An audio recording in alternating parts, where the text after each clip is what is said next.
Welcome back to the Peace Offering. Today we're going to talk about estrogen. This is a very confusing hormone for a lot of people. I was confused about it until I read Ray Peat's work. And sort of what's in the zeitgeist of people's understanding of estrogen is 180 degrees from the truth. So we're going to dive into that today.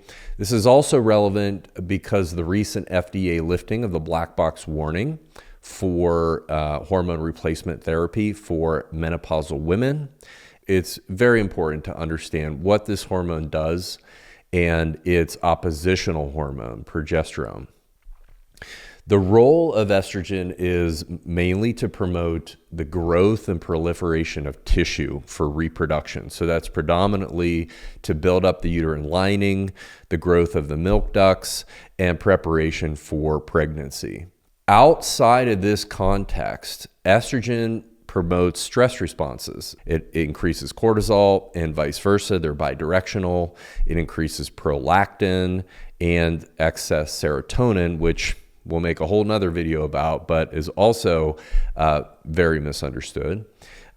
Excess estrogen suppresses thyroid function, it impairs glucose oxidation, it increases inflammation, and elevates risk for cancers and different degenerative diseases.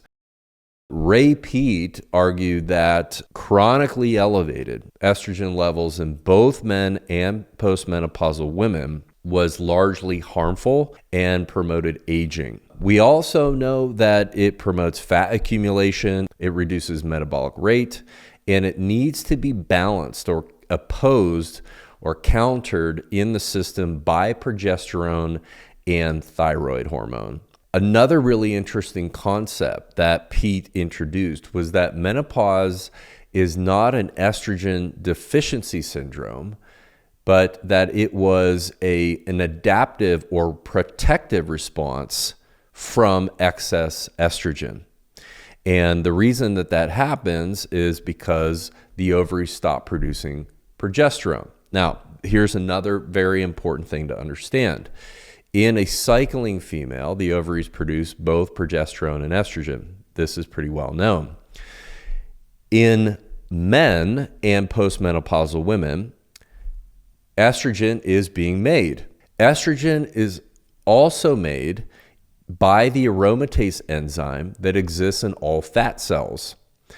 The aromatase enzyme converts androgens, testosterone and DHEA, into estrogen, and this happens at the tissue level. Where things become a little bit confusing is that when a woman is making estrogen in the ovaries, it's measurable in the blood, but the tissue level is not. So when she goes into menopause and that production from ovaries decreases, it looks like there's no estrogen or very, very little estrogen, when in fact, there's plenty of estrogen being produced in adipose tissue, about the same as men. Now, if the logic was, well, estrogen replacement therapy for menopause because bone loss, then why isn't that happening for men if the levels are about the same? Actually, Peat thought that progesterone was the main hormone for women that was promoting bone growth because progesterone stimulates the osteoblasts.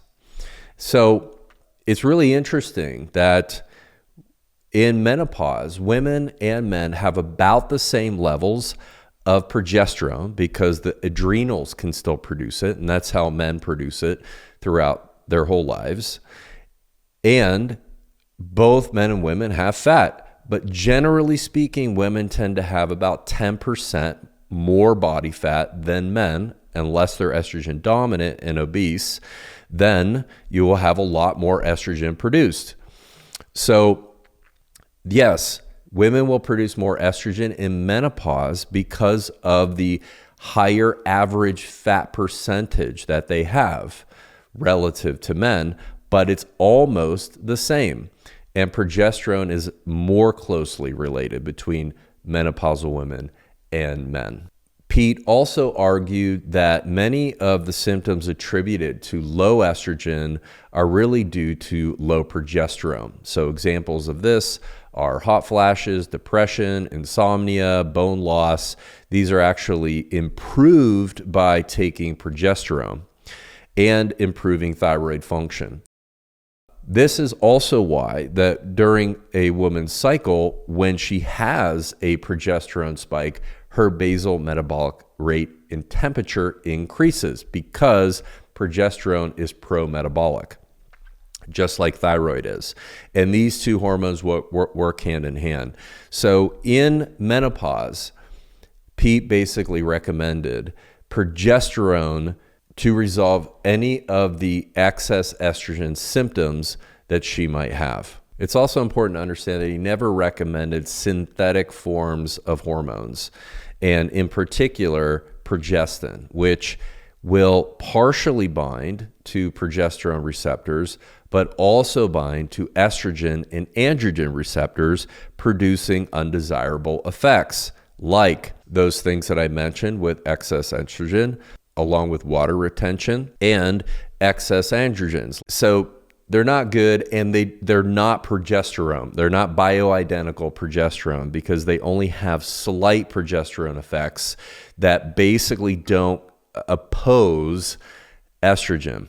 One of the big reasons that estrogen is seen as anti-metabolic is because it has the ability to lower conversion of T4 to T3, specifically in the liver.